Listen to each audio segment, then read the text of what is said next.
ठीक है, तो ये नॉर्थ पोल है, ज्योग्राफिक नॉर्थ पोल है। और इसी तरह से मैग्नेटिक एक्सिस है। तो मान लो मैग्नेटिक एक्सिस का ना जो साउथ पोल होगा वो यहाँ पर होगा, और वो जो मैग्नेटिक एक्सिस का साउथ पोल है लेटेस्ट से वो कुछ यहाँ पर है, तो इस पॉइंट पर ये मैग्नेटिक का साउथ पोल है।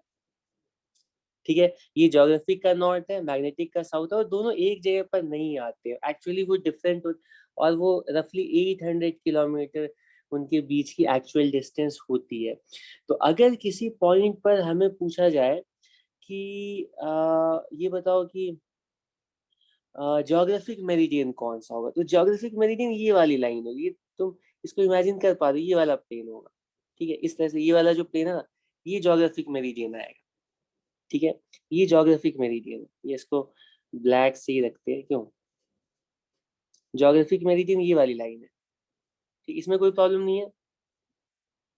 और जो मैग्नेटिक मेरिडियन होगा वो पता है कौन सा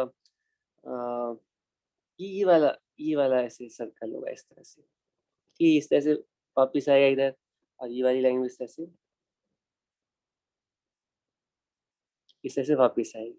ठीक है, और इन दोनों के बीच में जो एंगल है ना, ये वाला एंगल, ये एंगल ऑफ डिक्लिनेशन कहलाता है। ठीक है, कॉम्पस हमें इधर पॉइंट करेगा। ठीक है, अगर कॉम्पस को रखेंगे हॉरिजॉन्टल प्लेन में, तो कॉम्पस का जो नीडल है दैट विल, ठीक है, be directed in the direction of magnetic south. तो हम कॉम्पस को चेज करते हुए जाएंगे ना, तो ज्योग्राफिक नॉर्थ पर नहीं पहुंचेंगे, मैग्नेटिक साउथ पर पहुंचेंगे, उसमें थोड़ा डिफरेंस है। ठीक है, तो मैग्नेटिक डिक्लिनेशन की जरूरत इसीलिए होती है कि हम ज्योग्राफिक, मतलब अगर हम नेविगेशन कर रहे हैं तो हमें एग्जैक्टली पता हो डायरेक्शन का। ठीक है, तो हमें तो ज्योग्राफिक नॉर्थ पे जाना होगा ना, ज्योग्राफिक लोकेशंस पर जाना होगा। तो डिक्लिनेशन की वैल्यू अगर हमें पता होती है, तो डिक्लिनेशन के अकॉर्डिंग ही हम सेल करके प्रॉपर डायरेक्शन में जा सकते हैं। ठीक है, एग्जांपल के लिए मान लो डिक्लिनेशन की वैल्यू, लेट अस से डिक्लिनेशन की वैल्यू आ गई है, समझाने के लिए कह रहा हूँ, मान लो डिक्लिनेशन की वैल्यू किसी पॉइंट पर 2 डिग्री किधर की तरफ आई है, वेस्ट ऑफ नॉर्थ। ठीक है, तो इस 2 डिग्री वेस्ट ऑफ नॉर्थ का मतलब क्या है, क्या है बताओ।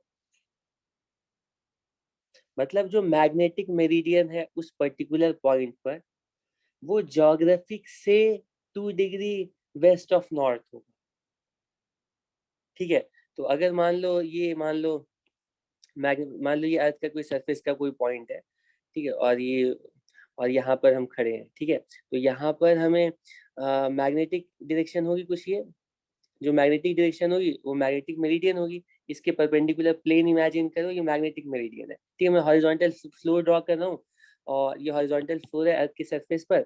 तो ये जो मैग्नेटिक कॉम्पस की जो डायरेक्शन होगी, मतलब ये तो मैग्नेटिक पोल की तरफ डायरेक्शन बताएगी। तो ये वाला जो प्लेन है ना, ये वाली जो प्लेन है बोर्ड के प्लेन के परपेंडिकुलर, अगर हम हॉरिजॉन्टल मान रहे हैं बोर्ड के प्लेन को, तो ये बोर्ड के प्लेन के परपेंडिकुलर वर्टिकल प्लेन है, और ये डायरेक्शन मैग्नेटिक मेरिडियन कहलाएगा। ठीक है, तो अगर हमें बताया गया कि angle of declination is 2 degree west of north, तो इसका मतलब तुम्हें साथ साथ ये समझना है, एक काम करता हूँ, ये मैग्नेटिक एक्सिस बना देता हूँ। ठीक है, ये मैग्नेटिक नॉर्थ है। ठीक है, मतलब यहाँ पे मैग्नेटिक साउथ पोल होगा। ठीक है, तो इसका मतलब होता है कि ज्योग्राफिक मेरिडियन से 2 डिग्री वेस्ट की तरफ होगा। ठीक है, ज्योग्राफिक नॉर्थ से 2 डिग्री वेस्ट की तरफ, यानी कि जो ज्योग्राफिक नॉर्थ होगा वो कैसा होगा पता है, वो कुछ इधर की तरफ होगा, इधर की तरफ। ये ज्योग्राफिक नॉर्थ बना रहा हूँ, ये ज्योग्राफिक साउथ बना रहा हूँ। ठीक है, तो ज्योग्राफिक नॉर्थ साउथ से वेस्ट, वेस्ट का मतलब इधर की तरफ, क्योंकि ज्योग्राफी के कंपेयर अकॉर्डिंग ये वेस्ट है, ये ईस्ट है, तो इससे हमें 2 डिग्री वेस्ट की तरफ जाना है। ये एंगल 2 डिग्री है। ठीक है, तो अब इसमें क्वेश्चन पूछा जाता है, ये बताओ कि तुम्हारे पास कॉम्पस है, उसको देख करके एंगल ऑफ डिक्लिनेशन की वैल्यू बता दी गई है। जैसे ही कॉम्पस को रखोगे तो कॉम्पस ही मैग्नेटिक एक्सिस की तरफ पॉइंट करेगा, मैग्नेटिक पोल की तरफ पॉइंट करेगा। अब तुमसे क्वेश्चन में पूछा जाता है कि एंगल ऑफ डिक्लिनेशन को देख करके हमें बताना है कि एक्चुअल वेस्ट डायरेक्शन किधर होगी। एक्चुअल वेस्ट डायरेक्शन तो तुम किधर बताओगे, क्या होगा तुम्हारा आंसर, किधर जाना होगा? हमें नॉर्थ से, ये मैग्नेटिक नीडल है तुम्हारे पास, सिर्फ इसी की हेल्प से तुम्हें ज्योग्राफिक वेस्ट की तरफ जाना है। तो तुम्हारा आंसर क्या होगा पता है? तुम्हारा आंसर होगा कि मुझे 1988 डिग्री 88 डिग्री वेस्ट जाना पड़ेगा। ठीक है, तो मैं ज्योग्राफिक वेस्ट की तरफ पहुंच जाऊंगा। उसी तरह से बाकी सारी डायरेक्शन।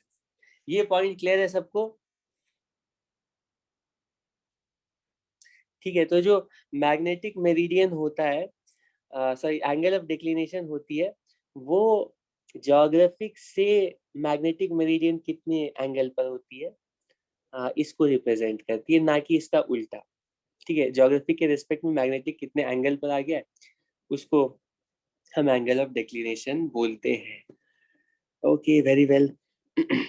ठीक है, और इसका पर्पस यही होता है, एंगल ऑफ डिक्लिनेशन का पर्पस होता है हम इसको नेविगेशन में यूज करते हैं। ठीक है, वरना हम सही डायरेक्शन में नहीं जा पाएंगे, क्योंकि हमें ज्योग्राफिक लॉन्गिट्यूड लैटिट्यूड पर जाना होता है। ठीक है, उसके आगे चलते हैं। उसके बाद मैंने एंगल ऑफ डिप एक्सप्लेन किया था, और एंगल ऑफ डिप का मतलब बताया था कि अर्थ के सरफेस के किसी भी पॉइंट पर अगर हम देखेंगे तो मैग्नेटिक फील्ड की जो डायरेक्शन होगी वो हॉरिजॉन्टल से कितने एंगल पर आ रही है। ठीक है, तो मैंने एक प्लेन बनाया है, इसका कोई भी प्लेन होगा ना, अर्थ का कोई भी प्लेन ऐसे तुम देखोगे तो इस पे जो मैग्नेटिक फील्ड लाइंस होंगी वो कुछ इसी तरह की होंगी। अगर मान लो इधर वाली लाइंस अगर हम देखते हैं, ठीक है, ये वाली जो लाइन है, ठीक है, ये इसके पीछे से ऐसे जा रही होंगी। अगर ये इस प्लेन में भी देखते हैं तो ठीक है, मैग्नेटिक फील्ड लाइंस कुछ इस तरह से होंगी। किसी भी प्लेन में देखेंगे तो मैग्नेटिक फील्ड ना कुछ इसी तरह की दिखेगी। हमेशा साउदर्न हेमिस्फेयर में मैग्नेटिक फील्ड लाइंस हॉरिजॉन्टल से ऊपर की तरफ राइज कर रही होंगी, और नॉर्दर्न हेमिस्फेयर में ऐसे फॉल कर रही होंगी। बिल्कुल नॉर्दर्न पोल पर, मैं ज्योग्राफिक पोल्स की बात कर रहा हूँ, नॉर्दर्न पोल पर बिल्कुल एंगल ऑफ डिप बिल्कुल 90 डिग्री होगा, और वर्टिकली डाउनवर्ड डायरेक्शन में मैग्नेट कॉम्पस नीडल पॉइंट करेगा। और ज्योग्राफिक साउथ पोल पे अगर जाएंगे तो बिल्कुल वर्टिकली अपवर्ड, इस तरह से मैग्नेटिक फील्ड लाइन ना ऊपर की तरह से राइज करनी होगी।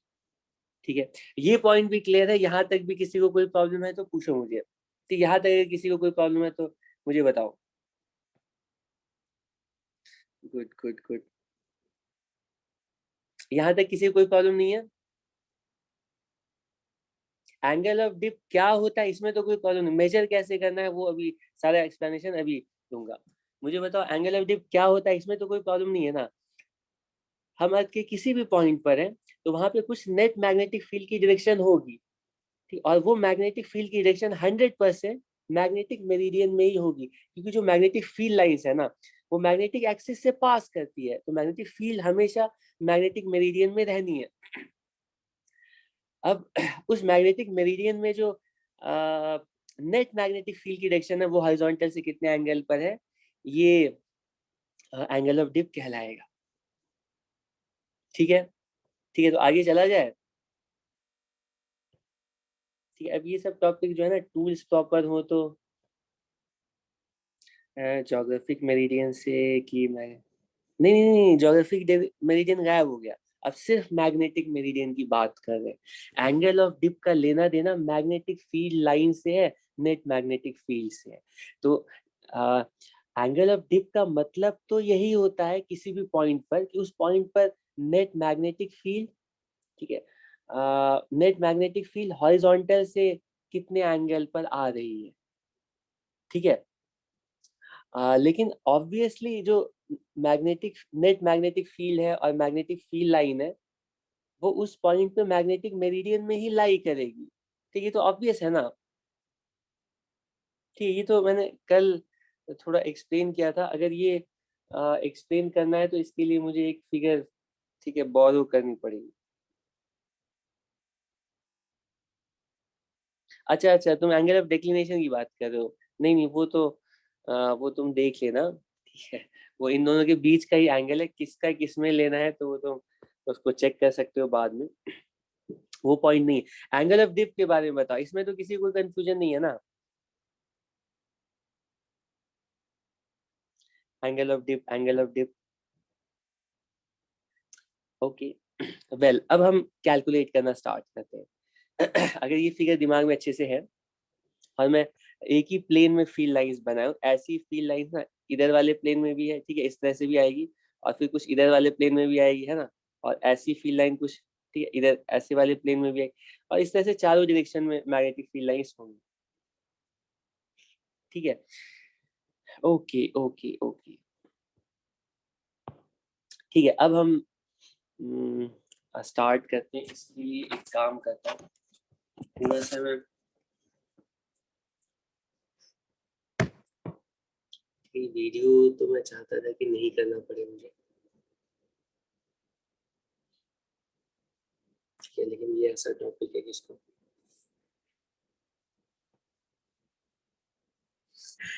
ठीक है, तो मैं थोड़ा,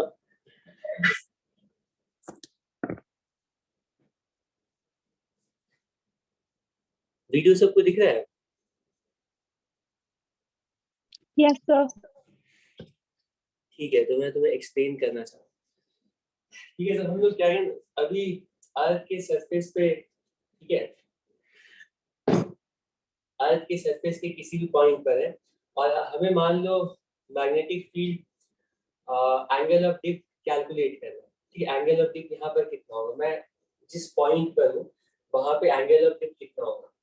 तो सबसे सबसे मोस्ट ऑब्वियस मेथड ये होगा कि हम एक ऐसा फ्री मैग्नेटिक नीडल कहीं से लाएं। तो ये मान लो ये वही मैग्नेटिक नीडल है, ये तुम लोगों को अगर नहीं दिख रहा है तो ये मैग्नेटिक नीडल है, और ये मेरे पास है, तो इसको मैं फ्रीली सस्पेंड कर देता हूँ स्ट्रिंग से, और इसको रिलीज कर देता हूँ। तो ये ऑटोमेटिकली ऐसे रोटेट करते हुए ना, जो भी नेट मैग्नेटिक फील्ड की डायरेक्शन होगी, अल्टीमेटली वो नेट मैग्नेटिक फील्ड की डायरेक्शन में अलाइन हो जाएगा, ठीक है। कैसा भी आ, आ, अगर हमारे पास बिल्कुल फ्री लाइट मैग्नेटिक नीडल है, उसको हम फ्रीली सस्पेंड करेंगे, मैं तुम्हें लास्ट क्लास में एक्सप्लेन कर चुका हूँ कि वो बहुत लाइट होना चाहिए, और वो स्ट्रिंग किसी तरह सेंटर ऑफ मास पे आना चाहिए। अगर नहीं आएगा तो वेट का टॉर्क ऐड करके उसको थोड़ा सा ना हॉरिजॉन्टल डायरेक्शन में अलाइन करने की कोशिश करेगा। लेकिन अगर किसी तरह से हम सेंटर ऑफ मास के बहुत क्लोज चले जाते हैं और वेट बहुत ही कम है, तो इसके ऊपर मैग्नेटिक फील्ड का जो टॉर्क होगा वो ज्यादा डोमिनेट होगा मैग्नेटिक वेट के कंपैरिजन में, तो अल्टीमेटली ये नेट मैग्नेटिक फील्ड की डायरेक्शन में अलाइन हो जाएगा। तो मान लो अल्टीमेटली ये ओरिएंटेशन आ गई, ठीक है, कैमरा में तुम्हें समझ में आ रहा है। ये मान लो अगर मैं साउदर्न हेमिस्फीयर में हूँ, तो नेट मैग्नेटिक फील्ड कुछ ऐसे आ रही है। तो जैसे ही मैग्नेटिक फील्ड की डायरेक्शन आई ना, तो ठीक है, ये मान लो ये मैग्नेटिक फील्ड की डायरेक्शन आई, तो इस मैग्नेटिक फील्ड को कंटेन करने वाला जो वर्टिकल प्लेन है, ये जो प्लेन है ना, ये प्लेन ही मेरा मैग्नेटिक मेरिडियन कहलाता है।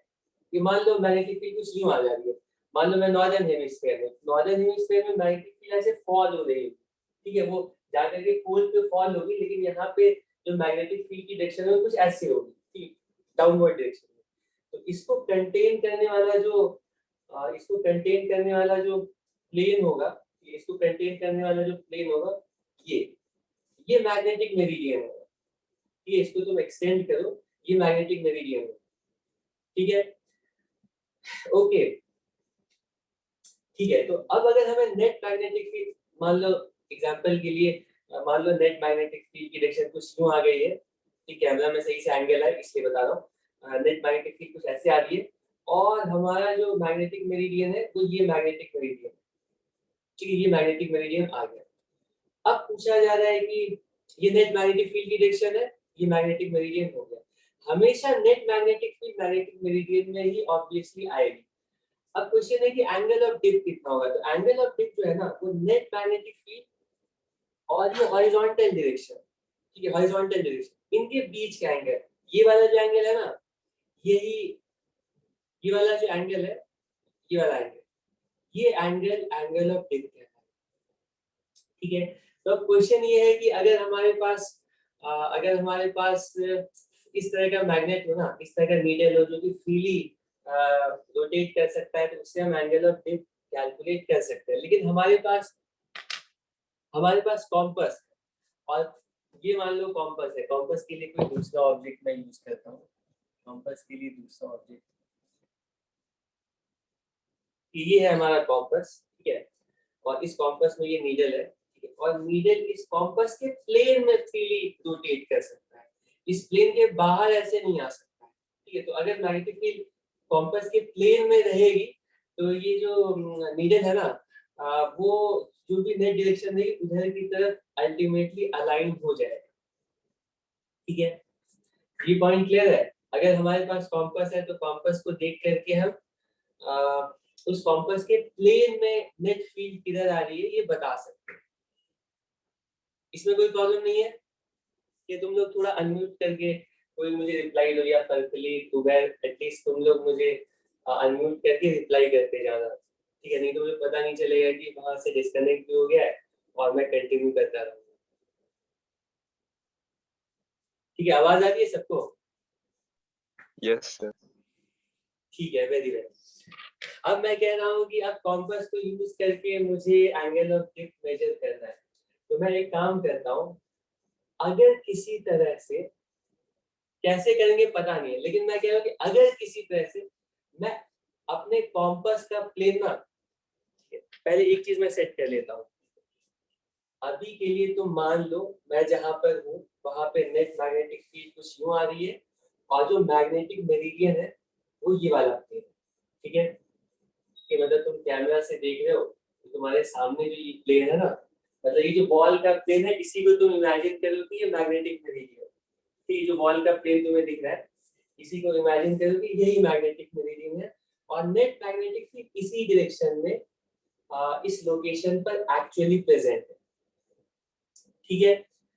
ठीक है, तो अब मैं कह रहा हूँ कि अगर मुझे किसी तरह से मैग्नेटिक मेरिडियन का पता चल गया, अगर मैं जानता हूँ कि मैग्नेटिक मेरिडियन इसी प्लेन में है, ठीक है, तो एंगल ऑफ डिप कैलकुलेट करने के लिए मैं सोचूंगा कोई प्रॉब्लम नहीं है, ये कॉम्पस है ना मेरे पास, तो मैं कह रहा हूँ कॉम्पस को ना, कॉम्पस अपने प्लेन में नीडल को फ्रीली रोटेट करना अलाउ करता है, तो मैं इस कॉम्पस को ना मैं मैग्नेटिक मेरिडियन में ला करके रखूंगा।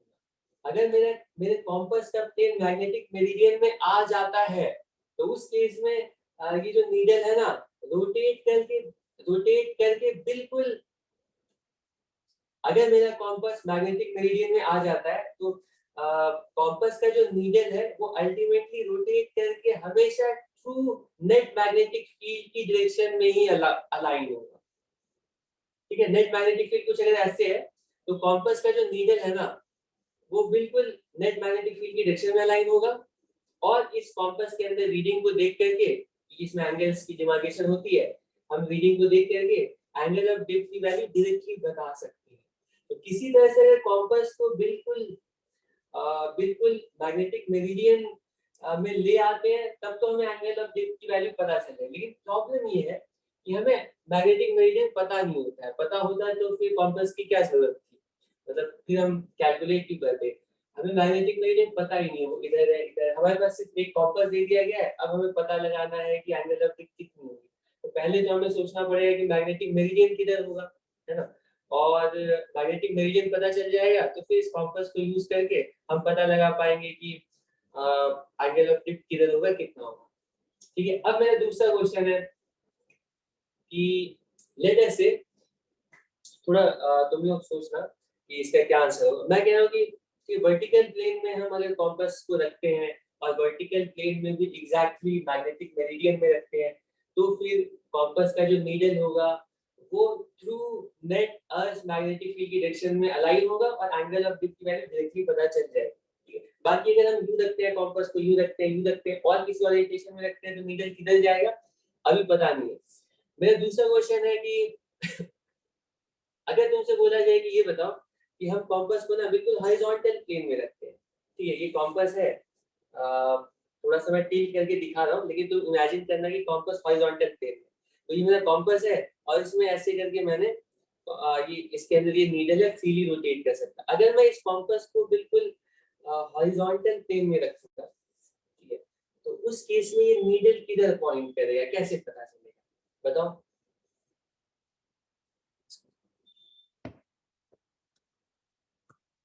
बताओ नीडल किधर पॉइंट करेगा, नीडल किधर पॉइंट करना चाहिए बताओ?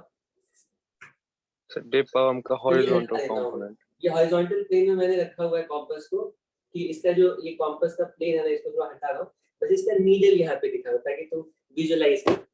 अभी जो नीडल है ना, ये हॉरिजॉन्टल प्लेन में किधर भी रोटेट कर सकता है, ठीक है, क्योंकि कॉम्पास ऐसे हॉरिजॉन्टल प्लेन में रखा गया है। अब मेरा क्वेश्चन है कि नीडल किधर रोटेट करेगा, इधर करेगा, इधर करेगा, इधर किधर रोटेट करेगा, किधर रोटेट करेगा? So dip के horizontal component के along. Very good. अब जो नेट फील्ड है ना, हमें पता है कि मैग्नेटिक मेरिडियन इधर है, ठीक है, और मैग्नेटिक मेरिडियन इधर है, और अगर हम कॉम्पास को हॉरिजॉन्टल प्लेन में रखते हैं, मैग्नेटिक फील्ड का दो कंपोनेंट, मैग्नेटिक फील्ड का एक कंपोनेंट, मैग्नेटिक फील्ड का एक कंपोनेंट हॉरिजॉन्टल डायरेक्शन में भी आएगा, और मैग्नेटिक फील्ड का दूसरा कंपोनेंट वर्टिकल डायरेक्शन में भी आएगा। तो मैग्नेटिक फील्ड का जो वर्टिकल कंपोनेंट है, वो कॉम्पास के प्लेन में नीडल के ओरिएंटेशन में कोई कंट्रीब्यूशन नहीं देगा। ये जो वर्टिकल कंपोनेंट है ना, इसकी वजह से नीडल नहीं डिफ्लेक्ट करेगी। मैग्नेटिक फील्ड का वो कंपोनेंट जो हॉरिजॉन्टल डायरेक्शन में आ रहा है, यही वाला जो कंपोनेंट है ना, वो कॉम्पास के नीडल को डिफ्लेक्ट करेगा।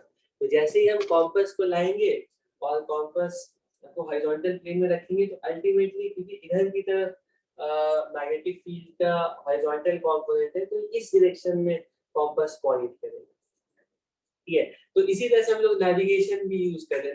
नेविगेशन में हम कॉम्पास को हॉरिजॉन्टल रखते हैं, तो हमें पता चलता है कि मैग्नेटिक फील्ड का कंपोनेंट इधर है, इधर चलते जाओ तो तुम मैग्नेट के साउथ पोल तक पहुंच जाओगे, ज्योग्राफिक नॉर्थ के पास, ठीक है, ठीक है। ये सारी स्टोरी है। अब इसको हम थोड़ा ये कैलकुलेशन में भी समझ लेते हैं कि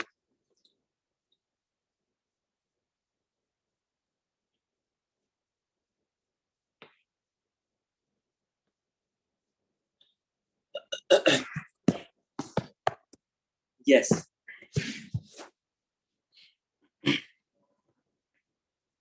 अभी जितने पॉइंट बताए वो सारे क्लियर हो गए ना। अगर उतने पॉइंट्स क्लियर हो गए तो मैं अब सारी चीजें एक्सप्लेन कर सकता हूँ। अगर यहाँ तक क्लियर है तो बताओ, आगे चल सकते हैं? Yes, yes. ठीक है, ठीक है। तो सबसे पहला पॉइंट बोला कि लेट अस से ये मेरा मैग्नेटिक मेरिडियन है। लेट अस से समझने के लिए ये बोट का जो प्लेन है ना, बिल्कुल वही मैग्नेटिक मेरिडियन, ठीक है। इसको इमेजिन करोगे कि ये बोट का प्लेन वर्टिकल प्लेन में है और यहीं पे नेट मैग्नेटिक फील्ड एग्जिस्ट करी, और लेट अस से यहाँ पर नेट मैग्नेटिक फील्ड कुछ यूं एग्जिस्ट कर रही है इस तरह से। ये कैसे एग्जिस्ट कर रही है? लेट अस से नेट मैग्नेटिक फील्ड कुछ यूं एग्जिस्ट कर रही है। ये नेट मैग्नेटिक फील्ड है, ठीक है। ये नेट मैग्नेटिक फील्ड है, इसको लिख देते हैं, ये है बी, ठीक है, कोई प्रॉब्लम नहीं है। तो ये वाला जो एंगल है हॉरिजॉन्टल से, ये नेट मैग्नेटिक फील्ड कितना है? ऑब्वियसली अगर थोड़ा डाउनवर्ड डायरेक्शन में नेट मैग्नेटिक फील्ड है तो हम नॉर्दर्न हेमिस्फीयर के किसी पॉइंट की बात कर रहे हैं, ठीक है। ये जो एंगल है हॉरिजॉन्टल से, ये एंगल ऑफ डिप कहलाएगा। ये हॉरिजॉन्टल डायरेक्शन है, ये वर्टिकल डायरेक्शन है, और ये जो प्लेन है वर्टिकल प्लेन में। तो यहाँ पे अर्थ मैग्नेटिक फील्ड का कुछ हॉरिजॉन्टल कंपोनेंट आएगा, कुछ हॉरिजॉन्टल कंपोनेंट आएगा, ये इसको लिखेंगे बी एच, ठीक है। और इसका कुछ वर्टिकल कंपोनेंट आएगा। अब अगर हम अपने कॉम्पास को बिल्कुल इसी प्लेन में रखते हैं, तो हमारे कॉम्पास का जो नीडल है वो भी अल्टीमेटली जो मैग्नेटिक फील्ड की डायरेक्शन है, ठीक है, मैग्नेटिक फील्ड की डायरेक्शन कुछ इधर की तरफ है, तो अल्टीमेटली जो नीडल है वो भी बिल्कुल इसी डायरेक्शन में ना कुछ ऐसे करके पॉइंट करेगा। ठीक है, ये हमारे नीडल की ओरिएंटेशन है। तो हम कॉम्पास को देख करके एंगल ऑफ डिप की वैल्यू बता सकते हैं, ठीक है, क्योंकि यहाँ पे ऐसे करके एंगल इस तरह से, ये कितना एंगल हॉरिजॉन्टल से कितना एंगल पर आ रहा है, देख करके एंगल ऑफ डिप की वैल्यू पता चल जाएगी। लेकिन क्वेश्चन ये है कि अगर हमारे कॉम्पास का प्लेन मैग्नेटिक मेरिडियन में नहीं लाई करता है, किसी और प्लेन में लाई करता है, ऐसे केस में एंगल ऑफ डिप कैसे कैलकुलेट करेंगे? तो हम क्या कर रहे हैं ना कि अपने प्लेन को ही थोड़ा रोटेट करते हैं। ठीक है, हम अपने प्लेन को, ठीक है, हमारा प्लेन कुछ इस टाइप का है। लेट अस से हमारा जो कॉम्पास का प्लेन है ना, उसको हम किसी, मतलब ये जो कॉम्पास का प्लेन है इसको ऐसे करके थोड़ा रोटेट करते हैं, इधर ऐसे करके रोटेट करते हैं। ठीक है, तो पहले ये जो पुराना कॉम्पास का प्लेन है वो ड्रॉ करता हूँ। ये इसको मैं बोल देता हूँ ये मैग्नेटिक मेरिडियन। ये हमारा मैग्नेटिक मेरिडियन है। मैग्नेटिक मेरिडियन कुछ इस तरह से है। ठीक है, और ये हमारा मैग्नेटिक मेरिडियन है। ठीक है, ये लेटेस्ट से ये हमारा मैग्नेटिक मेरिडियन है।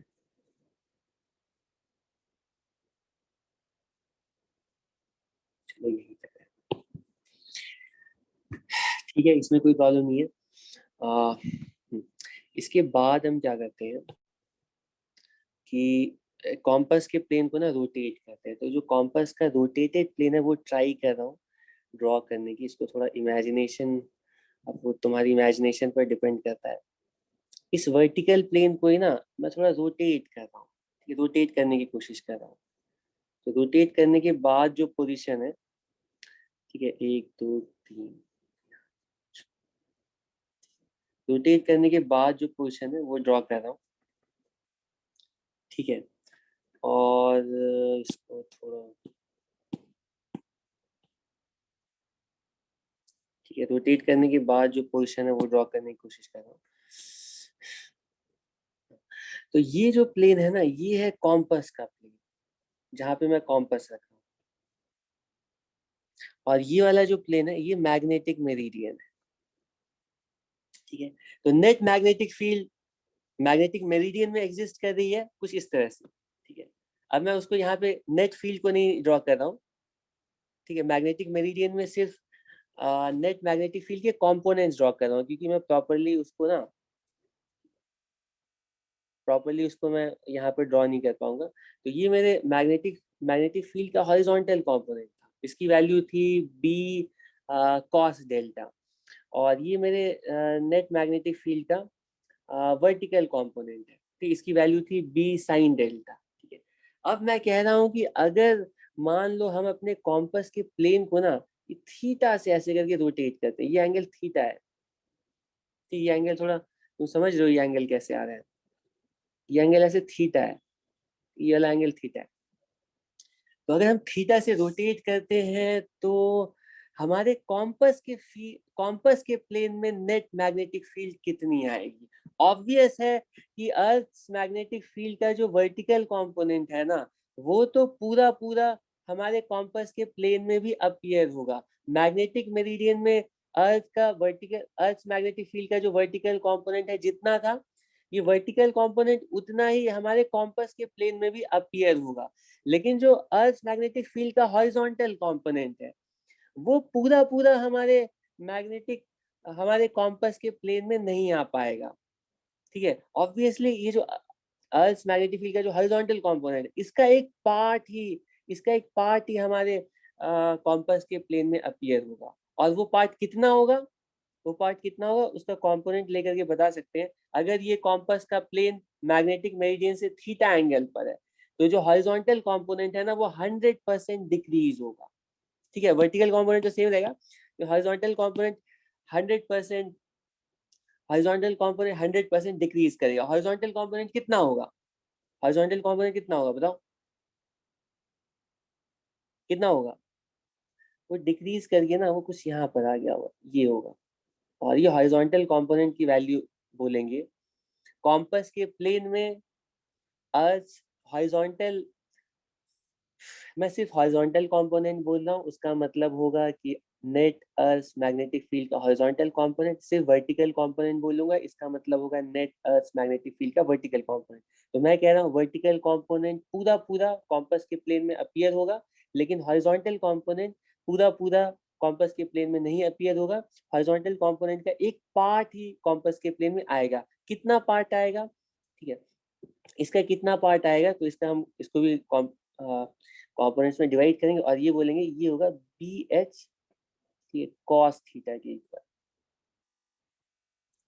ठीक है, तो तुम देख सकते हो वर्टिकल कंपोनेंट तो सेम है, लेकिन हॉरिजॉन्टल कंपोनेंट ना डिक्रीज कर गया है। और ऐसा होने की वजह से क्या होगा पता है, ऐसा होने की वजह से पता है क्या होगा, क्या होगा। अब अगर हम अपने नए कॉम्पस मतलब नए प्लेन में अपना कॉम्पस यहाँ पे ऐसे रखते हैं, ठीक, इस तरह से कॉम्पस रखते हैं, ठीक है, इस तरह से अपना कॉम्पस रखते हैं, ठीक है। तो कॉम्पस किस डायरेक्शन में ऐसे अलाइन, कॉम्पस किस डायरेक्शन में अलाइन होगा पता है, किस डायरेक्शन में अलाइन होगा, ये नेट फील्ड तो कुछ इधर आएगी, नेट फील्ड कुछ नहीं आएगी, ये बी एच कॉस थीटा जो लिखा है ना वो दिख, तो इसमें ऐसा सही से दिख नहीं रहा है, तो काम करते हैं इसको मैं थोड़ा साइड में ऐसे लिख लेता हूँ। ये जो है ना ये है बी एच कॉस थीटा, और जो नेट मैग्नेटिक फील्ड है वो इस तरह से,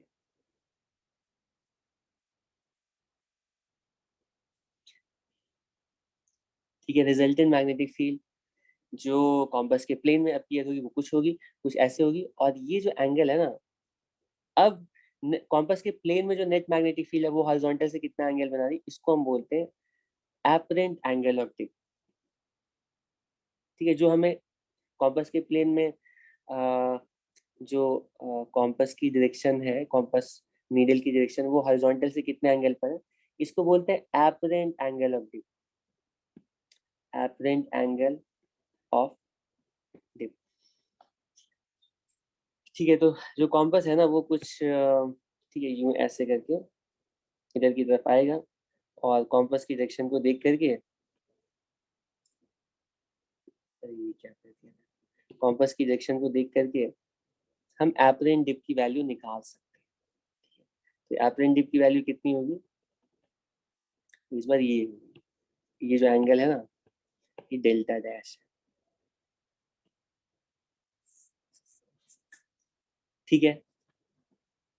तो अब क्वेश्चन है कि अगर हम किसी भी जनरल प्लेन में, जनरल वर्टिकल प्लेन में अपने कॉम्पस को रखेंगे, तो एंगल ऑफ डिप की value true angle of dip से डिफरेंट होगी, ठीक है। वो कितनी होगी वो हम कैलकुलेट कर सकते हैं, क्योंकि हमें नेट मैग्नेटिक फील्ड के लिए, कॉम्पस प्लेन के नेट मैग्नेटिक फील्ड के लिए वर्टिकल हॉरिजॉन्टल कंपोनेंट दोनों पता है। लेकिन मेरा क्वेश्चन है कि तुम्हें क्या लगता है ये angle of, apparent angle of dip की value true angle of dip से ज्यादा होनी चाहिए या कम होनी चाहिए, बताओ, ठीक है। अनम्यूट करके ही बताओ, उबैर और बाकी लोग भी बताओ, अदूजा, सुहाना, साहिल। सर ज्यादा होगी। ज्यादा है सर। हाँ गुड, क्योंकि जैसे जैसे हम, ये तो समझ रहे हो तुम लोग कि जैसे जैसे हम प्लेन को यूं रोटेट करते जाएंगे ना, जैसे प्लेन को रोटेट करते जाएंगे तो जो हॉरिजॉन्टल कंपोनेंट का पार्ट कॉम्पस के प्लेन में है, वो धीरे धीरे कम होता जाएगा, ठीक। ये वाला जो ये वाला जो पार्ट है ना कॉम्पस के प्लेन में, ये धीरे धीरे डिक्रीज होगा जैसे जैसे हम इसको एंगल बढ़ाएंगे, तो ठीक है। तो जो एपरेंट डिप की वैल्यू ट्रू डिप से हमेशा ज्यादा होगी, क्योंकि वर्टिकल तो सेम रहा, हॉरिजॉन्टल कम हो गया, तो ये एंगल बढ़ता जाएगा, ठीक है। कितना होगा मैक्सिमम, कितना होगा मैक्सिमम, जैसे जैसे बढ़ाते जाएंगे ना, तो एक टाइम आएगा कि, एक टाइम आएगा कि जो कॉम्पस प्लेन है वो मैग्नेटिक मेरिडियन के बिल्कुल परपेंडिकुलर आ गया है, मान लो, ठीक है। ये इस तरह से हमारा मैग्नेटिक मेरिडियन है, हमारा मान लो इस तरह से ये मैग्नेटिक मेरिडियन है, ये इस तरह से मैग्नेटिक मेरिडियन है, और हम रोटेट करते करते ना, रोटेट करते करते अपने प्लेन को ना बिल्कुल, ठीक है, इमेजिन करो कि बिल्कुल परपेंडिकुलर कर चुके हैं, रोटेट करके बिल्कुल परपेंडिकुलर कर चुके हैं, ऐसा कि इसको इमेजिन करोगे ये ना 90 डिग्री पर आ गया है, इस तरह से ये एंगल 90 डिग्री है, तो इस टाइम में क्या होगा पता है? क्या होगा इस टाइम में? वर्टिकल कंपोनेंट तो आएगा, इस टाइम में वर्टिकल कंपोनेंट तो आएगा, लेकिन हॉरिजॉन्टल कंपोनेंट बिल्कुल आएगा ही नहीं। वर्टिकल कंपोनेंट तो ऐसे आएगा, लेकिन हॉरिजॉन्टल कंपोनेंट का कोई भी पार्ट हमारे कॉम्पस प्लेन में यहाँ पे इसका कंपोनेंट यहाँ पे लेंगे ना, वो जीरो हो जाएगा, क्योंकि इसको बिल्कुल परपेंडिकुलर है ना। और अगर यहाँ पर हम कॉम्पस को रखते हैं, इस तरह से यहाँ पर अगर कॉम्पस को रखेंगे तो कॉम्पस किधर पॉइंट करेगा पता है? बिल्कुल वर्टिकली डाउनवर्ड। और एंगल ऑफ डिप की वैल्यू कितनी होगी? 90 डिग्री होगी, ठीक है। तो एंगल ऑफ डिप की value, apparent angle of dip की value, apparent angle of dip की मिनिमम वैल्यू जो होगी वो ट्रू डिप के इक्वल होगी और मैक्सिमम वैल्यू 90 के इक्वल होगी। तो किसी पॉइंट पर अगर ट्रू एंगल ऑफ डिप की वैल्यू 30 डिग्री है, कि किसी पोजीशन पर, किसी लोकेशन पर ट्रू डिप की वैल्यू अगर 30 डिग्री है, तो एपरेंट डिप की वैल्यू 30 से लेकर के 90 के बीच में कुछ भी हो सकती है। वो कितनी होगी वो हमें नहीं पता है, ठीक है। तो किसी भी जनरल एंगल पर अगर हमारा कॉम्पस का प्लेन मैग्नेटिक मेरिडियन से थीटा एंगल पर है, तो एपरेंट एंगल ऑफ डिप की वैल्यू कितनी होती है, इसी से क्वेश्चन आते हैं, जो भी न्यूमेरिकल क्वेश्चन आते हैं इसी से आते हैं। तो हम लिखेंगे tan डेल्टा डैश, ठीक है। ये वैल्यू कितनी होगी? ये वैल्यू होगी, पहले हमें लिखना पड़ेगा हॉरिजॉन्टल, ये वाला कंपोनेंट, ठीक है। ये लिखेंगे BH cos थीटा, ठीक है। BH क्या है? BH is the horizontal component of Earth's magnetic field upon BV। अरे मैंने उल्टा लिख दिया, सॉरी, तुम लोग कुछ बोल ही नहीं रहे हो। tan थीटा ये वर्टिकल अपॉन हॉरिजॉन्टल करेंगे ना, तो ये वर्टिकल कंपोनेंट कुछ ऐसा होगा और हॉरिजॉन्टल कंपोनेंट जो होगा वो BH नहीं होगा, तो BH cos थीटा होगा, ठीक है। और अगर ट्रू एंगल ऑफ डिप पूछा जाता, अगर ट्रू एंगल ऑफ डिप की वैल्यू पूछी जाती यहाँ पर, जैसे सॉरी इसमें ट्रू एंगल ऑफ डिप की वैल्यू कितनी होगी? वो tan delta equals BV upon BH, तो ये BV अपॉन BH ये तो ट्रू एंगल ऑफ डिप है। तो इस रिलेशनशिप को देख करके बोलोगे ना tan डेल्टा डैश, ये एपरेंट डिप की वैल्यू, ये BV अपॉन BH को हम लिखेंगे tan of true dip upon cos theta, इसको अपॉन cos थीटा, ठीक है। और ये बहुत ही इम्पोर्टेंट, तुम देख सकते हो थीटा की वैल्यू जब 0 है तब तो true dip apparent dip same है। अब जैसे जैसे एंगल बढ़ाते जा रहे हैं, हॉरिजॉन्टल कंपोनेंट कम होता जा रहा है, जैसे जैसे थीटा बढ़ा रहे हैं ना, कॉस की वैल्यू कम हो रही है, तो ओवरऑल एपरेंट डिप की वैल्यू इंक्रीज हो रही है। जब थीटा 90 हो गया तो कॉस 90 की वैल्यू कितनी? 0। तो tan डेल्टा डैश इंफिनिटी का मतलब है एपरेंट डिप की वैल्यू 90 हो गई, ठीक है। मतलब vertically downward net magnetic field आ रही है, ठीक है। यहाँ तक किसी को कोई प्रॉब्लम है तो पूछो। ट्रू डिप की, सॉरी, एपरेंट डिप की वैल्यू ट्रू डिप से लेकर के 90 के बीच में कुछ भी हो सकती है। किसी भी जनरल एंगल पर अगर हम, किसी जनरल एंगल थीटा पर अगर हम कॉम्पस को रखेंगे, तो एपरेंट एंगल ऑफ डिप की value true dip upon cos theta, tan of true dip upon cos theta की इक्वल आएगी। इसमें किसी को कोई प्रॉब्लम नहीं है, ठीक है। अब इसमें एक क्वेश्चन मेरा है, उसके बाद 2 हम एग्जाम्पल सॉल्व कर लेंगे और ये तुम्हारा अर्थ मैग्नेटिज्म खत्म, ठीक है। इसमें और कुछ भी जानने की, ये फॉर्मूला है, इसी से क्वेश्चन ज़्यादा से ज़्यादा आ सकते हैं, सारे क्वेश्चन इससे हम सॉल्व कर सकते हैं। मेरा पहला क्वेश्चन है, ये बताओ कि कॉम्पस फिर से तुम्हें दे दिया गया है, ठीक है। कैसे पता लगाएंगे? कुछ भी नहीं पता है, सिर्फ तुम्हारे हाथ में कॉम्पस दे दिया गया और पूछा गया कि ये बताओ कि उस पोजीशन पर ट्रू एंगल ऑफ डिप की वैल्यू कितनी होगी, कैसे पता लगाए? बताओ क्या तरीका होगा? बहुत सारे ऑप्शंस हैं, क्या तरीका होगा?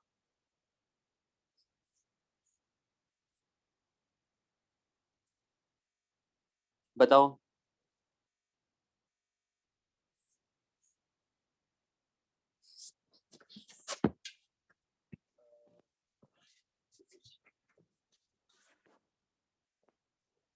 कौन बताए?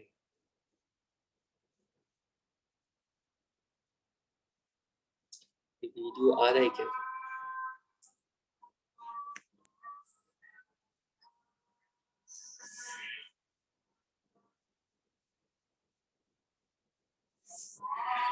ठीक है, मेरी आवाज और वीडियो आ रही है तुम्हारे पास? Yes. ठीक है, मैं कह रहा हूँ कि सेम पोजीशन है, ठीक है, हमें यहाँ पर पता लगाना है कि ट्रू एंगल ऑफ डिप की वैल्यू कितनी है, और हमारे पास सिर्फ ये कॉम्पस और कुछ भी नहीं, ये सिर्फ कॉम्पस को यूज करके ट्रू एंगल ऑफ डिप पता करना है। तो एक तरीका मैं ऐसा सोचूंगा कि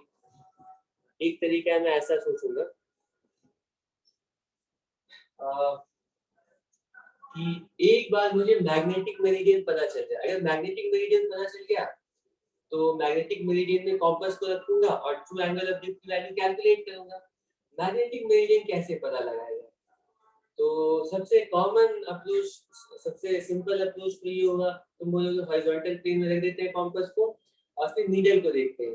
तो नीडल बिल्कुल उसी डायरेक्शन में पॉइंट करेगा जिस डायरेक्शन में अर्थ का हॉरिजॉन्टल कंपोनेंट है, और जैसे ही हमें अर्थ हॉरिजॉन्टल कंपोनेंट पता चल गया तो इससे पास करने वाला जो वर्टिकल प्लेन होगा यही मैग्नेटिक मेरिडियन है। ठीक है, तो तुम्हें मैग्नेटिक मेरिडियन का पता चल गया, तुम बोलोगे ये मैग्नेटिक मेरिडियन हो गया। अब हम क्या करेंगे, अपने कॉम्पस को मैग्नेटिक मेरिडियन में ले आएंगे, मैग्नेटिक मेरिडियन में लाएंगे और मैग्नेटिक मेरिडियन देखेंगे कितने एंगल पर जा रहा है, ये ट्रू एंगल ऑफ डिप की वैल्यू। एक तरीका ये है। दूसरा तरीका है कि तुम्हें हॉरिजॉन्टल डायरेक्शन में रखने की भी जरूरत नहीं है। तुम क्या करोगे, तुम किसी भी रैंडम डायरेक्शन में रखते हो। मान लो मैं कॉम्पस को ऐसे रखता हूं, तो एंगल ऑफ डिप की वैल्यू है ना वो डिप से ज्यादा है। ये मैं तुम्हें ठीक है स्टार्टिंग से बताता हूँ। मान लो हम स्टार्टिंग में मैग्नेटिक मेरिडियन से स्टार्ट करते हैं। तो स्टार्टिंग में तो जो एंगल ऑफ डिप की वैल्यू है वो ट्रू एंगल ऑफ डिप के इक्वल होगी। ठीक है, अब जैसे जैसे हम अपने कॉम्पस के प्लेन को मैग्नेटिक मेरिडियन से रोटेट करते जाएंगे तो जो हॉरिजॉन्टल कंपोनेंट है ना वो धीरे धीरे कम होता जाएगा। कम होने की वजह से एंगल ऑफ डिप बढ़ता जाएगा, हॉरिजॉन्टल कंपोनेंट कम होता जाएगा, एंगल ऑफ डिप बढ़ता जाएगा। और जैसे ही हम मैग्नेटिक मेरिडियन के बिल्कुल परपेंडिकुलर चले आते हैं, अब जो कॉम्पस नीडल है ना बिल्कुल ऐसे डाउनवर्ड पॉइंट कर, एंगल ऑफ डिप 90 आ रहा है। ठीक है, तो तुम्हें मैग्नेटिक मेरिडियन पता करने के लिए हॉरिजॉन्टल प्लेन में कॉम्पस रखने की जरूरत ही नहीं है। तुम वर्टिकल प्लेन में ना रख के कॉम्पस को रोटेट करो और देखो कि जहां पर मिनिमम एंगल आ रहा है वही एंगल ऑफ डिप है, या मिनिमम एंगल देखने में थोड़ी परेशानी आ रही है तो तुम रोटेट करते करते वो उस प्लेन पर आओ जब एपरेंट एंगल ऑफ डिप बिल्कुल वर्टिकल डायरेक्शन में आ रहा है। जब जब एपरेंट एंगल ऑफ डिप बिल्कुल 90 डिग्री हो गया, तो जैसे ही तुम्हें पता चल गया कि apparent angle of dip 90 degree हो गई है, तो अब ये वाला जो प्लेन है ना, जिस प्लेन में एपरेंट डिप 90 है, वो प्लेन जो है ना वो मैग्नेटिक मेरिडियन के बिल्कुल परपेंडिकुलर हो गया। जिस प्लेन में एपरेंट डिप 90 डिग्री आ गया, अब तुम इसके परपेंडिकुलर प्लेन में कॉम्पस को ले जाओ, यही प्लेन मैग्नेटिक मेरिडियन होगा और इसमें जो डिप की वैल्यू होगी वो ट्रू डिप की वैल्यू होगी। इसमें क्या प्रॉब्लम है, ये दो काम कर सकते हो। लेकिन हम इसके अलावा एक और तीसरी टेक्निक यूज करते हैं। एक्चुअली जो हम हम ऐसे रोटेट करके नहीं देखते हैं, हम तीसरा काम करते हैं true angle of dip calculate करने के लिए। हम क्या करते हैं ना, ध्यान से सुनना, हम क्या करते हैं अपने कॉम्पस का प्लेन पहली बार, क्योंकि हमें पता नहीं है कि मैग्नेटिक मेरिडियन किधर है, हमारे पास सिर्फ कॉम्पस है, तो पहली बार हम क्या करते हैं कि हम अपने कॉम्पस के प्लेन को रैंडमली किसी भी डायरेक्शन में रख सकते हैं। मान लो ऐसे रख, ठीक है, यहाँ पे एपरेंट डिप की कुछ वैल्यू है, नोट कर दिया, ठीक है, और ये वैल्यू ऑब्वियसली 2 से 90 के बीच में कुछ भी हो सकती है। उसके बाद क्या करते हैं ना, जिस प्लेन में हमने एपरेंट डिप निकाला है, फिर रैंडमली कोई भी प्लेन लिया और उस प्लेन में एपरेंट डिप की वैल्यू कैलकुलेट कर दी, ठीक है। अब इसके बाद क्या करते हैं, जिस प्लेन में हमने अपेंडिक्स निकाला है उसके बिल्कुल परपेंडिकुलर प्लेन में चले जाते हैं। ठीक, अगर ये प्लेन था, अगर मान लो इस प्लेन में हमने अपेंडिक्स, तो इसके परपेंडिकुलर हम इधर वाले प्लेन में, मतलब कि इस प्लेन में जाकर के फिर से angle of apparent angle of dip की वैल्यू निकालते हैं। और तुम देखोगे इन दोनों एपरेंट डिप्स को की वैल्यूज देख करके हम ट्रू एंगल ऑफ डिप भी बता सकते हैं।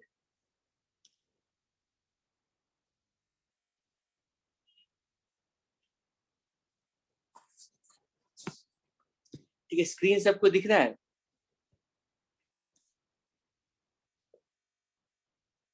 स्क्रीन जैसे दिखेगा तो मुझे बताना।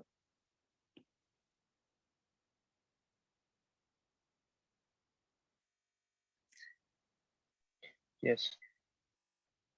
ठीक है, तो ये मैग्नेटिक मेरिडियन है और ये हमारा मैग्नेटिक मेरिडियन है और हम रैंडमली किसी भी प्लेन में, मान लो ये हमारा पहला प्लेन है,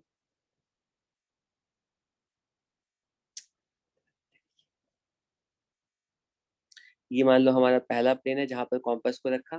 ठीक है, और उसके बाद क्या करते हैं ना, इसके बिल्कुल परपेंडिकुलर प्लेन में ये हमारा दूसरा प्लेन है। इन दोनों प्लेन्स में ना कॉम्पास को रख करके हम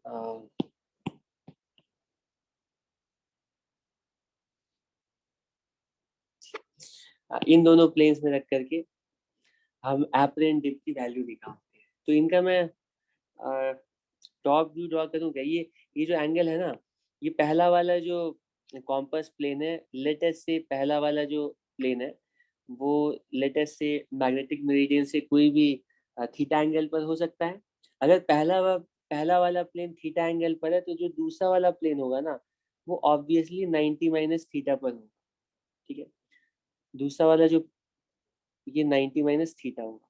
ठीक है, पहले वाले प्लेन में लेटेस्ट से एपरेंट डिप की वैल्यू डेल्टा डैश आती है और दूसरे वाले प्लेन में लेटेस्ट से एपरेंट डिप की वैल्यू डेल्टा डैश आती है। तो हमें पता है कि किसी भी जनरल प्लेन में ना, किसी भी जनरल प्लेन में एपरेंट एंगल ऑफ डिप की वैल्यू होती है true angle of dip upon cos theta के इक्वल। ठीक है, तो डेल्टा डैश की वैल्यू होगी क्योंकि ये जो पहला वाला प्लेन है वो हमने एज्यूम कर लिया है, थीटा पता नहीं है लेकिन मैं कह रहा हूँ कोई भी एंगल थीटा मान लेते हैं। तो जो भी एंगल थीटा हो उसके टर्म्स में एपरेंट डिप की value tan delta upon cos theta होगी। कोई प्रॉब्लम नहीं है, जल्दी।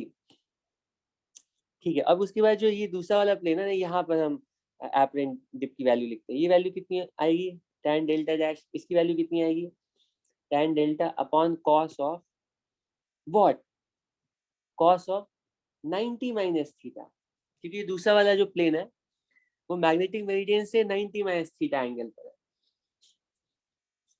ठीक है, तो इसका मतलब cos 90 माइनस थीटा मतलब साइन थीटा। ठीक है, तो हम सोचेंगे कि हमें delta dash, delta double dash, इसकी वैल्यू नोन है, कॉम्पास को यूज करके delta dash delta double dash निकाल लिया है और हमें डेल्टा की वैल्यू कैलकुलेट करनी है। थीटा हमें नहीं चाहिए, ठीक है, थीटा अननोन है और थीटा की वैल्यू चाहिए भी नहीं।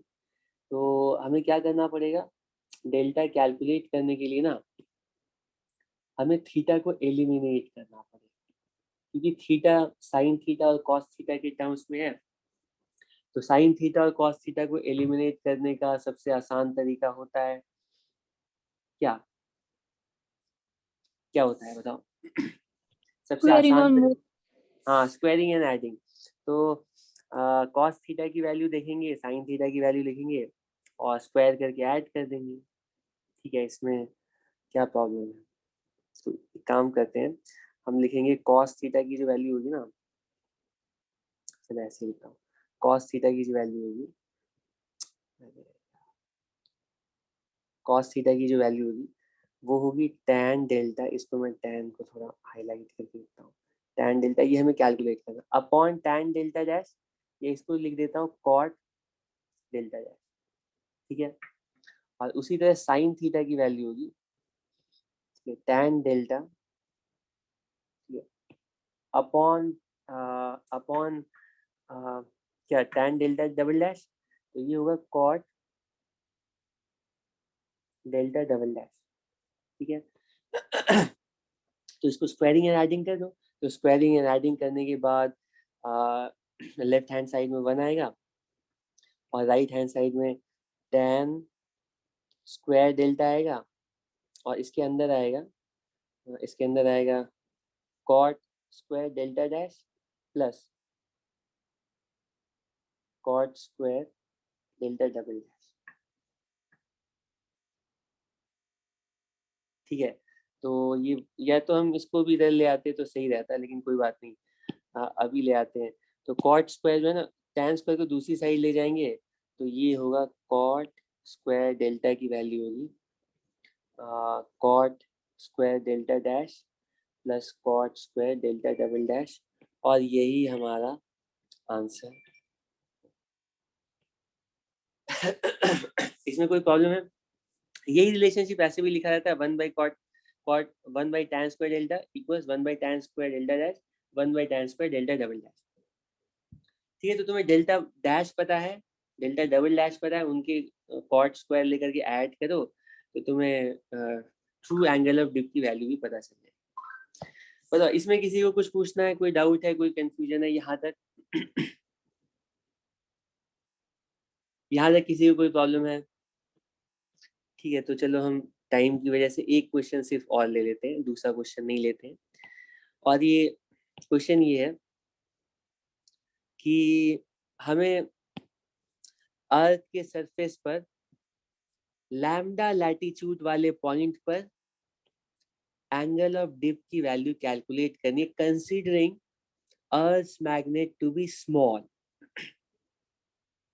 ठीक है। अर्थ मैग्नेट को स्मॉल मानो और स्मॉल मान करके लैम्डा लैटिट्यूड वाले पॉइंट पर एंगल ऑफ डिप की वैल्यू कैलकुलेट करो, ट्राई करो।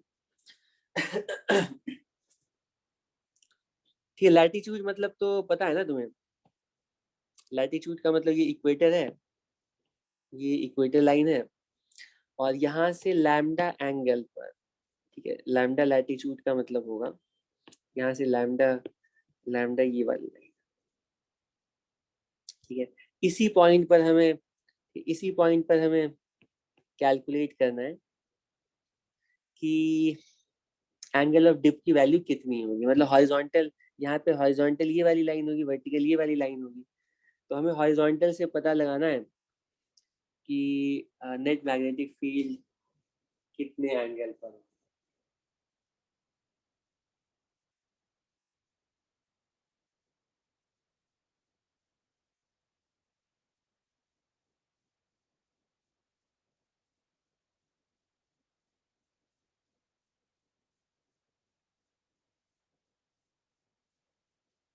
क्या वो सॉल्व नहीं कर रहे हो क्या? ठीक है, तो सॉल्व करते हैं। तो सबसे पहले अर्थ मैग्नेट, यहाँ पर अर्थ मैग्नेट का मतलब है नीचे नॉर्थ होगा, तो अर्थ का जो मैग्नेटिक डाइपोल मोमेंट होगा वो कुछ ऐसा है, ठीक है। ठीक है, हम लोग क्वेश्चन सॉल्व करने के लिए ज्योग्राफिक मैग्नेटिक एक्सिस को सेम ही मान करके सॉल्व कर सकते हैं, वो वैल्यू उसमें ज़्यादा डिफरेंस नहीं होगी, ठीक है। और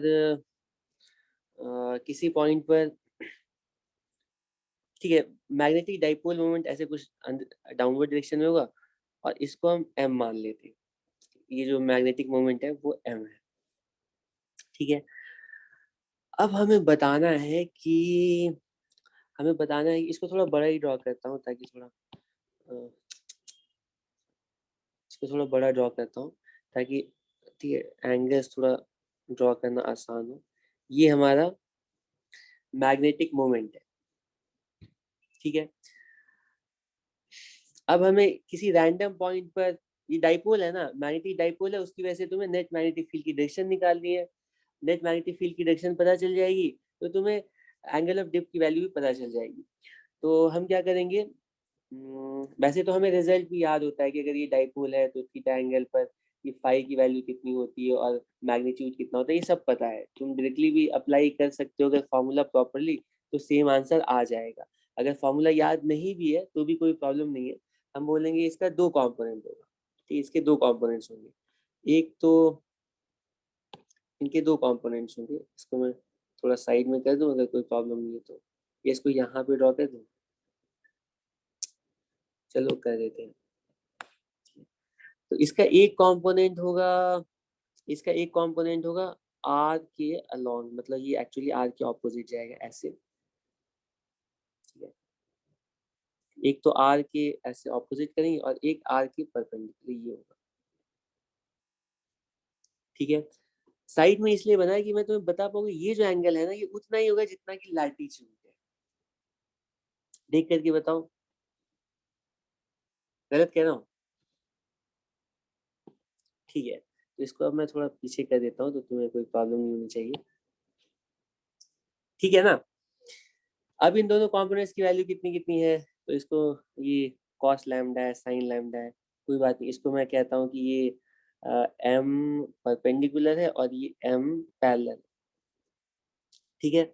अब एक एक करके दोनों पार्ट्स की वजह से नेट मैग्नेटिक फील्ड की डायरेक्शन निकालते हैं। तो सबसे पहले एम पैरेलल की वजह से बताओ, तो ये जो एम पैरेलल है इसके लिए गिवन पॉइंट एक्सियल पॉइंट होगा, और एक्सियल पॉइंट पर जो मैग्नेटिक फील्ड की डायरेक्शन होती है वो एक्सिस वो मैग्नेटिक मोमेंट के अलोंग होती है। तो यहाँ पर मैग्नेटिक फील्ड की डायरेक्शन ना बिल्कुल उधर ही आएगी, इसको चलो रेडियल मान लेते हैं, उधर ही आएगी जिधर की डाइपोल मोमेंट की डायरेक्शन है, कुछ यूं है, ठीक है। और इक्वेटोरियल पोजीशन पर, सॉरी, एम परपेंडिकुलर के लिए ये पॉइंट इक्वेटोरियल पोजीशन है, और इक्वेटोरियल पोजीशन पर मैग्नेटिक फील्ड डाइपोल मोमेंट के ऑपोजिट डायरेक्शन में आती है। तो एम परपेंडिकुलर की वजह से जो मैग्नेटिक फील्ड आएगी ना वो कुछ ऐसे आएगी, ठीक है। और इन दोनों की वैल्यू जो है ना हमें पता है, बताओ कितनी कितनी होगी। ये है एम, तो ये है पी टाइम्स,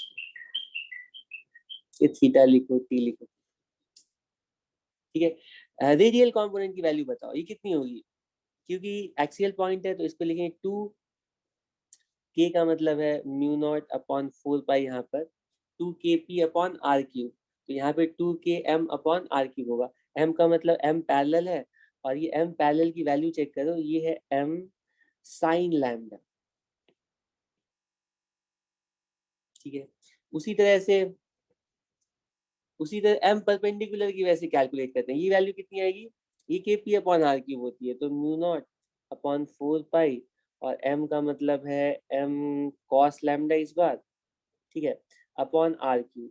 तो अपॉन आर क्यूब की वैल्यू है ये आर क्यूब, मतलब ये वाली आर जो है ना ये तो रेडियस की इक्वल ही होगा इसको, ठीक है, ठीक है। फाइनली एंगल ऑफ डिप कितना होगा, तो तुम बता सकते हो एंगल ऑफ डिप जो होगा ना वो वो ये वाला एंगल होगा, ये जो एंगल है यही एंगल ऑफ डिप है। तो एंगल ऑफ डिप की वैल्यू लिखेंगे कितनी, रेडियल अपॉन, इसको चेक करें, टेंजेंशियल, ठीक है, गलत कह रहा हूँ।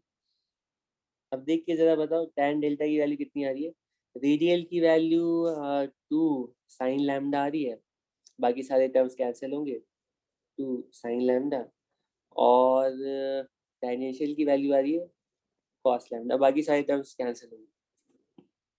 तो tan डेल्टा की वैल्यू 2 टाइम्स tan लैम्डा की इक्वल होगी, तो डेल्टा की value tan inverse 2 tan lambda की इक्वल होगी, ये हमारा आंसर होगा। इसमें किसी को कुछ पूछना है तो पूछ लो।